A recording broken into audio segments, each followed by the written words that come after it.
अस्सलाम वालेकुम वरहमतुल्लाहि वबरकातुहू। आज मैं आप सब लोगों को माशरे में औरत के मकाम के ऊपर मज़मून लिखना सिखाऊंगी। तो आइए शुरू करते हैं। आफ्ताब इस्लाम के तुलू होने से कबल औरत को कोई बाइज़्ज़त मकाम नहीं दिया जाता था। इस वक्त का कोई फ़र्द भी औरत को इसका सही हक़ देने के लिए तैयार नहीं था, बल्कि इसे नफ़रत की निगाह से देखा जाता था। यहाँ तक कि लड़की के पैदा होते ही ज़िंदा दफना दिया जाता था। हादी इस्लाम सल्लल्लाहु अलैहि वसल्लम ने औरत को जो मकाम और एहतराम बख्शा, वो इसे किसी मज़हब, किसी मुल्क, किसी माशरे, किसी तहज़ीब और किसी कौम ने नहीं दिया, क्योंकि किसी भी और मज़हब के अक़ाइद व उसूल में इतनी वसअत नहीं। तहज़ीब मग़रिब ने औरत को घर की चार दीवारी से निकाल कर इसे दफ्तर और सनती मराकज़ में ला बिठाया। इनसे मर्द के बराबर काम लेने लगे और औरत और मर्द की मुकम्मल मसावात का नज़रिया इख्तियार किया। हमें इससे बहस नहीं। इस वक्त हमें ये देखना है कि औरत का सही मकाम क्या है और इनके साथ किस कदर इज़्ज़त व एहतराम की निगाह से देखना और सलूक करना चाहिए।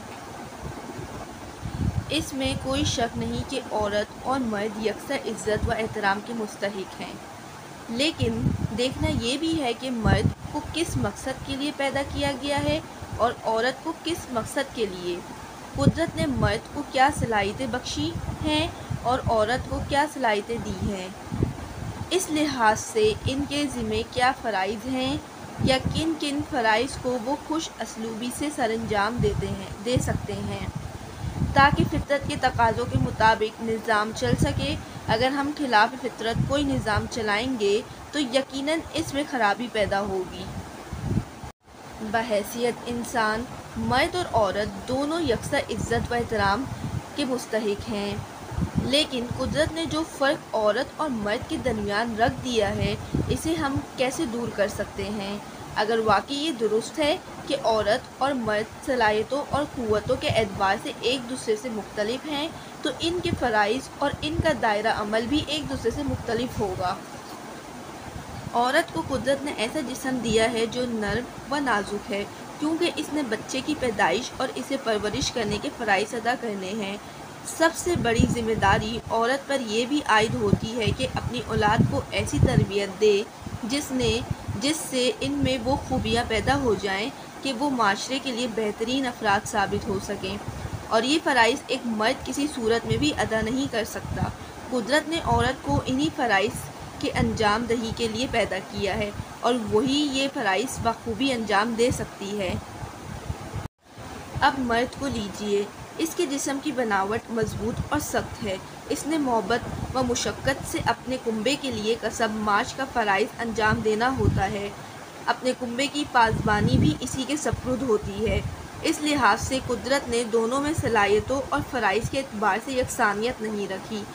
इंसानों के अलावा हैवानात को देख लीजिए, वो भी बहैसियत हैवान के एक जैसे ही हकूक़ रखते हैं, मगर इनका जिस्म भी एक दूसरे से मुख्तलिफ होता है। ये कहना दुरुस्त है कि मर्द के लिए कसब माश मुश्किल हो गया है और इसमें औरत अगर हाथ बटाए तो बहुत से तफ़क्कुरात और बहुत से बोझ कम हो सकते हैं। दुरुस्त है, मगर इस लिए ऐसे तरीके इख्तियार करना चाहिए जिससे औरत ज़रिया नुमाइश ना बने। इनके दायरा कार और तरीक़ाकार को इस तरह मरतब करना चाहिए कि जिससे इनकी बेहुरमती ना हो, इनके एहतराम में कोई फ़र्क ना आए। औरतें माशरे की इस्लाह और कौम की तरक्की के लिए बहुत कुछ कर सकती हैं। मसलन वो तालीम व तदरीस का ज़रिया अंजाम दे सकती हैं। बस इन्हें चाहिए कि वो इन मैदान में अपने जौहर दिखाएं। जज़ाकल्लाह।